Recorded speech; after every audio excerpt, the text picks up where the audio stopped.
नमस्कार साथियों, स्वागत है आप सभी का अंकित इंस्पायर्स इंडिया पर। मैं हूं अंकित अवस्थी। आप है मेरे साथ में एक ऐसी खबर पर चर्चा करने के लिए जो कि आप सबको इस समय कहीं ना कहीं विभिन्न सोशल मीडियाओं से समझ में और सुनने में आ रही होगी और संभवतया आपके मन में जिज्ञासा पैदा कर रही होगी कि एक डेवलप्ड नेशन, एक ऐसा देश जहां पर जो इस प्रकार का माहौल है, लिटरेसी रेशो है, लोगों का एम्प्लॉयमेंट रेट है, वो भारत से कई गुना ऊपर है। दुनिया भर को ये देश वो हैं जो समय समय पर नसीहत बांटते हैं, लेकिन आज इस देश में भी हालात इतने बुरे हैं कि सैकड़ों कारें जलाई जा चुकी हैं, साथ ही साथ ना जाने कितनी बसें तोड़ दी गई हैं, मेट्रो स्टेशन में आग लगा दी गई है, पुलिस थाने फूंक दिए गए हैं। अकेले पेरिस में 5000 पुलिस कर्मचारी सड़क पर है। किसी भी समय इमरजेंसी लगाई जा सकती है। और तो और इसी बीच में योगी आदित्यनाथ की मांग भी उठी है कि अगर यहां योगी, और कहां से उठी है, वहीं से कि अगर यहां योगी आदित्यनाथ हुए होते तो मामला जाने कब का ही शांत हो गया होता। आज के सेशन में चर्चा करेंगे क्या है पूरा घटनाक्रम। आपसे गुजारिश है जल्दी से एक बार सेशन को साझा कर दीजिए और भैया आपसे गुजारिश है ये वाली बत्ती बुझा दीजिए। चलिए, तो अब हम आपको आगे लेकर चलते हैं और बताते हैं हो क्या रहा है फ्रांस के अंदर। कुछ तस्वीरों से समझने का प्रयास करते हैं।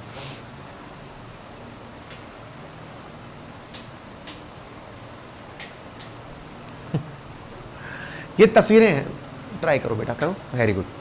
हाँ, तो यहां पर ये जो तस्वीरें आपको दिख रही हैं, इन तस्वीरों को देखकर आप अंदाजा लगा सकते हैं किस प्रकार का यहां पर माहौल है। तस्वीरों से आपको भीड़ से समझ में आ सकता है, उन्मादी भीड़ आपको यहां पर सड़कों पर बम गोले पटाखे चलाती हुई दिख सकती है। ऐसा लग रहा है जैसे दिवाली का माहौल हो, लेकिन गोलियों की आवाजें आ रही हैं। ये तस्वीरें जो आपको दिख रही हैं देखने में ही काफी ज्यादा अपने आप में गंभीर स्थिति पैदा करती हैं। आप यहां पर देखें, आपको मेट्रो अंदर से जलती हुई दिखाई पड़ रही है। आप यहां पर देखें, सड़क पर आपको इस प्रकार से आगजनी करते हुए लोग दिख रहे हैं, पुलिस थाने में आग लगाई जा रही है, वो आप यहां पर देख सकते हैं। इतना हाल है कि दुनिया के कई नेता तो इस सवाल को पूछ रहे हैं कि ये फ्रांस है क्या? क्या ये सिविल वॉर है क्या? और अगर ऐसा है तो फ्रांस के ऐसे हालात क्यों बने हैं? फ्रांस के ऐसे हालात क्यों बने, यह समझने का लोग प्रयास कर रहे हैं कि अल्टीमेटली ऐसा क्या हुआ है। लोग इस बारे में जान रहे हैं। तो अब बड़ा सवाल यह बनता है कि ये जो स्थितियां यहां पर बनकर आई हैं, इन्हें थोड़ा सा हम समझते हैं, ऐसा हुआ क्या है। आप यहां पर एक और बस देखते हैं, और वो बस क्या है, यहां पर एक चीनी नागरिकों को ले जा रही बस है, जिस बस को बाहर से डर लग रहा है कि कहीं ऐसा ना हो कि इन चीनी नागरिकों को टारगेट करके उन्मादी भीड़ इस बस पर हमला कर दे। इवन चीन के सोशल मीडिया पर ट्रेंड होने लगा है कि चीनी लोग कहीं भी जाएं लेकिन पेरिस ही ना जाएं, फ्रांस ना जाएं, इस प्रकार की नसीहतें देने लगे हैं। इस समय ट्रेंड करते करते फ्रांस के रॉइट्स और मैक्रोन नंबर 1 पर पहुंच गए हैं। यानी कि सोशल मीडिया पर, ट्विटर के ऊपर मैक्रोन इस समय सबसे ज्यादा टैग किए जा रहे हैं। खबर क्या है, hundreds more arrested in 4th night of French rights. 27 तारीख की वो कौन सी घटना है जिसके चलते हुए फ्रांस के अंदर इमरजेंसी के हालात पैदा हो गए हैं। किसी भी समय पर इमरजेंसी लगाई जा सकती है। लेकिन एक तस्वीर लोगों को परेशान कर रही है, जिसमें इमानुएल मैक्रोन एक जलसे के अंदर आनंद लेते हुए दिखाई दे रहे हैं। वो किसी पार्टी में आनंद ले रहे हैं जिस समय पर फ्रांस के अंदर आग लगी है, इसलिए ये ट्रोल भी हो रहे हैं। इसी बीच में वहां के एक प्रोफेसर के द्वारा यह खबर देना क्या कि India must send my Yogi Adityanath to France to control right situation there and my God he will do it within 24 hours. यहां पर कोई प्रोफेसर हैं एन जॉन काम, वो कह रहे हैं कि अब चाहिए कि इंडिया द्वारा योगी आदित्यनाथ को फ्रांस भेज देना चाहिए और योगी आदित्यनाथ फ्रांस पहुंच करके दंगे की सिचुएशन को 24 घंटे के अंदर कंट्रोल कर सकते हैं। जिस पर योगी आदित्यनाथ जी के ऑफिशियल ट्विटर अकाउंट से ऑफिस के द्वारा ट्वीट कर कहा गया कि व्हेनेवर एक्सट्रीमिज्म फ्यूल राइट्स, जब जब अतिवादी लोग दंगे करते हैं या फिर जिनकी वजह से लॉ एंड ऑर्डर सिचुएशन बिगड़ती है किसी भी पार्ट पर दुनिया के, तो लोग कहीं ना कहीं योगी मॉडल को डिमांड करते हैं, योगी आदित्यनाथ मॉडल को, जो कि महाराज जी के द्वारा उत्तर प्रदेश में दिया गया है। इसके बाद में भारत के सोशल मीडिया में, भारत की मीडिया में, मेन स्ट्रीम मीडिया में योगी को फ्रांस भेजो, कंट्रोल आ जाएंगे दंगे, इस प्रकार की जो चीजें हैं वो ट्रेंड करने लगी हैं। क्या है पूरी कहानी, विस्तार से समझेंगे क्या हुआ, क्यों हुआ, कैसे हुआ। लेकिन उससे पहले एक इंपॉर्टेंट अनाउंसमेंट जान लीजिए। आप में से जो भी साथी हमारी टीम का हिस्सा बनना चाहते हैं, कल सुबह 11 बजे वो अलवर में हमारे दिए गए एड्रेस पे गूगल कर लीजिएगा, एड्रेस मिल जाएगा, वहां पर वॉक इन इंटरव्यू में पहुंच सकते हैं। यदि किसी को हमारी टीम के अंदर जो कंटेंट राइटर बनना है या फिर वीडियो एडिटिंग स्टाफ के अंदर शामिल होना है, कंटेंट रिसर्च टीम के अंदर शामिल होना है, बहुत अच्छा कंटेंट उन्हें लगता है कि वो अच्छी स्क्रिप्ट लिख सकते हैं, तो वो कल अलवर पधार सकते हैं, रविवार के दिन 2 जुलाई। इसके साथ साथ जो भी हमारे साथी आरएएस की तैयारी कर रहे थे, राजस्थान प्रशासनिक सेवाओं की, उनके लिए नोट्स अपने आप में एक बड़ा चैलेंज बना हुआ था, जिसे हमने सॉल्व किया। शुरुआत में हमने उसकी कीमत 4500 रुपए रखी थी, लेकिन बाद में हमने बढ़ाकर उसकी कीमत 5999 रख दी। लेकिन जैसा आप सभी जानते हैं कि हम आप लोगों की डिमांड से ही प्रेरित होते हैं, आपकी जिस तरह की हमसे गुजारिश होती है हम उसको ध्यान में रखते हैं। हमारे पास बहुत सारे ट्वीट्स इस तरह से, हमारे पास बहुत सारे यूट्यूब कमेंट आए जिसमें बच्चों का कहना था कि सर नोट्स की डेट बढ़ा दीजिए, 5999 मत रखिए, उसे पुनः अपनी पुरानी फीस पर ला दीजिए, उसे वापस से 4000 की फीस पर ले आइए, नोट्स 4500 रुपए में ही रहने दो। इस प्रकार की हमें मांग उठने लगी। इसी को ध्यान में रखते हुए, क्योंकि हमारा बालक परेशान हो रहा है, इन नंबरों पर कॉल कर सकते हैं। अब घटना को विस्तार से जानते हैं। साथियों, आपके सामने एक लाल रंग की रेसर कार यहां पर दिखाई दे रही है और साथ में आपको यहां पर 2 व्यक्ति दिखाई दे रहे हैं। ये 2 व्यक्ति कौन हैं? ये फ्रांस के पुलिसकर्मी हैं। कौन से पुलिसकर्मी हैं? तो ये ट्रैफिक पुलिस वाले हैं। आपने इंडिया में ट्रैफिक पुलिस को जब देखा होगा तो वो अक्सर बैरिकेटिंग के माध्यम से या आपको हाथ देकर के रोकती हुई दिखती है। ज्यादा होता है तो इनके पास एक स्टिक होती है जिससे आपको रोकने का प्रयास करते हैं। ये फ्रांस है और अगर इस फ्रांस को आप ध्यान से देखें तो आपको यहां पर एक कर्मचारी के हाथ में गन दिखाई दे रही है, अगर आपको दिख रहा है। यानी ट्रैफिक पुलिस ने आपको रोकने की कोशिश की, आप नहीं रुके। ट्रैफिक पुलिस वाले ने सीधी आप पर गन लगा दी कि रुक जा भाई। आप नहीं रुके, कोई बात नहीं, तू जाएगा? बोले हाँ, ले, शूट कर दिया। यह हुआ फ्रांस में। अब तस्वीर देखिए, यहां पर आपके सामने यह गाड़ी है, यह बच्चा, यह गाड़ी भगी और धाड़ से शूट कर दिया। मतलब आप देखें यहां पर क्या दिखाया गया है, आप उसको समझने का प्रयास करें। फिर से आप देखें क्या हुआ है। ये येलो कार है, ये 2 पुलिसकर्मी हैं। कार को रोका गया, कार को रोका गया। अब आप इस सीन को देखेंगे, सारी बातें समझ में आएंगी। ये कार है, यहां पर 2 पुलिसकर्मी हैं। इन्होंने कार को हाथ दिया, कार रुकी नहीं, कार चलना शुरू करी। देखना, ये जैसी चलेगी यहां से गोली चलेगी। देखना, ये चली और यहां से गोली चली, गोली चली। गोली जिसको लगी वो कार को दबाए ले गया था, उसका पैर एक्सेलरेटर पर था, गाड़ी जाकर आगे पलट गई और जो व्यक्ति इसमें बैठा हुआ था वो वहीं मर गया। जो व्यक्ति मरा उसका नाम नाइल था।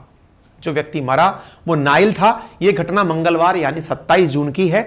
यहां पर फ्रांस के अंदर नांतेरे नामक एक जगह है जहां की यह घटना थी, जहां पर पुलिस वालों के द्वारा एक येलो रंग की कार को रोका गया था। पुलिस अफसर ने जब वहां पर रोकना, मतलब ड्राइवर को रोकने की कोशिश की, ड्राइवर ने गाड़ी नहीं रोकी, उसने गोली चला दी। गाड़ी चला कौन रहा था? एक नाहिल नाम का व्यक्ति चला रहा था। अब सवाल यह है कि नाहिल नाम का कौन था? ये नाहिल नाम का व्यक्ति था, ये कौन था? तो यहां पर निकल करके आया कि यह व्यक्ति 17 साल की उम्र का एक बच्चा था।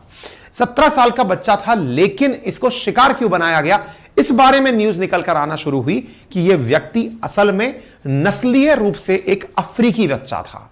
अफ्रीकी नस्ल का मूल का व्यक्ति था, जो रंग से, जो मतलब ब्लैक लाइफ मैटर्स में जो ब्लैक शब्द जिनके लिए यूज किया गया है, मतलब मैन ऑफ कलर था। असल में यह एक अफ्रीकी व्यक्ति था। इस वजह से इसे पुलिस वाले ने गोली मार दी। एक 17 साल का बच्चा जो पुलिस के रोकने पर ना रुका हो, उसे गोली मार दिया जाना, यह लोगों को पसंद नहीं आया। कौन से लोगों को पसंद नहीं आया, बस यह बड़ा सवाल हो गया। पसंद उनको नहीं आया जो अफ्रीका से माइग्रेट होकर के फ्रांस आ गए थे, या फिर दुनिया के विभिन्न कोनों से इलीगली या लीगली माइग्रेट होकर फ्रांस में आ गए थे। साथियों, फ्रांस की कुल आबादी 6.5 करोड़ है। 6.7 करोड़ जो राजस्थान की आबादी है, वही फ्रांस की आबादी है। फ्रांस की इस टोटल आबादी का 10%, लगभग 9.7% विदेशी हैं, माइग्रेंट्स हैं, जो या तो इलीगल तरीके से तैर तार कर बॉर्डर क्रॉस करके पहुंच गए, या फिर वो यहां पर पहुंचे हैं। इनमें आधे लोग तो फ्रांस की नागरिकता, लगभग आधे लोग तो नागरिकता ले चुके हैं, बाकी लोग अभी भी अवैध प्रवासी बनकर रह रहे हैं। उन्हीं में से एक। अच्छा, दूसरा यहां पर जो बड़ा सवाल निकल रहा है और वो ये है कि ये जो व्यक्ति था नाइल नाम का, ये व्यक्ति मूलतः अफ्रीकी मूल का था, लेकिन फ्रांस में रह रहा था। इसकी ये मतलब फिलहाल सेंटर पेरिस के अंदर रह रहा था, नानतेरे नामक स्थान पर, जो कि पेरिस से 17-15 मिनट की दूरी पर है। वह धर्म से मुस्लिम था और जातीयता से वो अफ्रीकी फ्रेंच था, यानी कि उसके परिवार में पुराने लोग अफ्रीका से थे और बाकी लोग फ्रांस की नागरिकता पा चुके थे। इस वजह से कहा जा रहा है कि उस व्यक्ति, उस बच्चे के खिलाफ कोई भी आपराधिक रिकॉर्ड नहीं था, पुलिस ने उसे गोली क्यों मारी। तो इसमें कहा गया कि यहां की पुलिस नस्ल देखकर भेदभाव करती है, ब्लैक देखकर भेदभाव करती है और मुस्लिम देखकर भेदभाव करती है, इसलिए गोली चलाई गई। यह बात निकलकर यहां से आना शुरू हुई। इस वजह से सड़कों पर प्रोटेस्टर्स उतर आए और उन्होंने फ्रांस में जहां तहां सड़कों पर प्रोटेस्ट करना शुरू कर दिया। फ्रांस कहां है? यूरोप में है, और यूरोप के अंदर आप देखें इस जगह पर, फ्रांस में पेरिस के बिल्कुल नजदीक नानतेरे नामक स्थान है, वहां पर सड़कों पर प्रदर्शन करने के लिए आप इस भीड़ को देख सकते हैं, जिसमें मेजॉरिटी आप या तो मैन और वुमन ऑफ कलर्स हैं, यानी कि ब्लैक पीपल हैं, या फिर जो मूलतः श्वेत नहीं है, अश्वेत हैं। और धर्म से अधिकांश लोग अपने पहनावे से अगर जज किए जाएं तो या तो वो मुस्लिम हैं या फिर वो नस्लीय रूप से फ्रांसीसियों से भिन्न हैं। वो लोग सड़क पर उतर आए और उतर के उन्होंने फ्रांस के अंदर प्रदर्शन करना शुरू किया, और उस प्रदर्शनों से, उनके द्वारा किए गए प्रोटेस्ट से फ्रांस के जो हालात हुए वो जग जाहिर हैं। प्रदर्शनकारियों का बार बार आरोप यही है कि नायल नामक ये व्यक्ति अल्पसंख्यक था, इसी कारण उसकी हत्या की गई। लेकिन पुलिस का स्टैंड यह है कि नायल ने पहले भी कई बार रूल्स तोड़े हैं। पहला तो 17 साल का था, ट्रैफिक रूल्स का लगातार उल्लंघन कर रहा था, और ट्रैफिक रूल्स के उल्लंघन के बाद उसे पुलिस के द्वारा कई बार बुलाया गया कि आप ट्रैफिक तोड़ रहे हैं, वो बार बार बुलाने पर भी नहीं आया। तो जिसे कैमरे से जब ट्रैप किया गया थी वो यहां है, उसके बाद भी वो नहीं रुका, तो फिर उसके ऊपर ट्रैक करके गोली चला दी गई। ये यहां पर निकल कर आया। तो भेदभाव विरोधी प्रचारकों का कहना है कि नाइल की मृत्यु का कारण उसकी जाति है। इस बात को लेकर के दुनिया भर में फ्रांस का क्रिटिसिज्म हो रहा है, including United Nations. UN right office call France to address deep issues of racism in policing. UN तक ने इस पर अपना बयान दे दिया है कि ऐसे मामले जो कि रेसिज्म से संबंधित हैं, नस्लवाद से संबंधित हैं, से निपटने की आवश्यकता है। आपको कुछ एक तस्वीर से याद आ रहा है? अगर आप याद कर रहे हो तो आपको यह वो व्यक्ति है जिसकी वजह से एक बार अमेरिका में उबाल आया था। अमेरिका में उबाल किस बात का आया था तो मैं याद दिला दूं आपको। शायद अमेरिका का आई कांट ब्रीद नामक एक बहुत बड़ा प्रोटेस्ट याद आ जाए। यह कौन सा था? आपको याद होगा, जॉर्ज फ्लॉयड नाम से एक अफ्रीकी मूल का व्यक्ति था, या यह कहिए कि अश्वेत व्यक्ति था अमेरिका के अंदर, और उस अश्वेत व्यक्ति को वहां की पुलिस के द्वारा गला घोटकर मार दिया गया था, जिसके बाद से अमेरिका के अंदर जबरदस्त अश्वेत लोगों के द्वारा प्रोटेस्ट किया गया था, जिसकी वजह से काफी ज्यादा आई कांट ब्रीद है ना और जॉर्ज फ्लॉयड ये काफी ज्यादा ट्रेंड किए थे। उम्मीद है आपको वो घटना आज वापस से रिवाइज होने लगी होगी, जो नाइल के नाम से फ्रांस में हो रही है। क्या फ्रांस में इस प्रकार की रेसिज्म की घटना पहली बार है या पहले भी हुई है? तो मैं आपको बता दूं कि रेसिज्म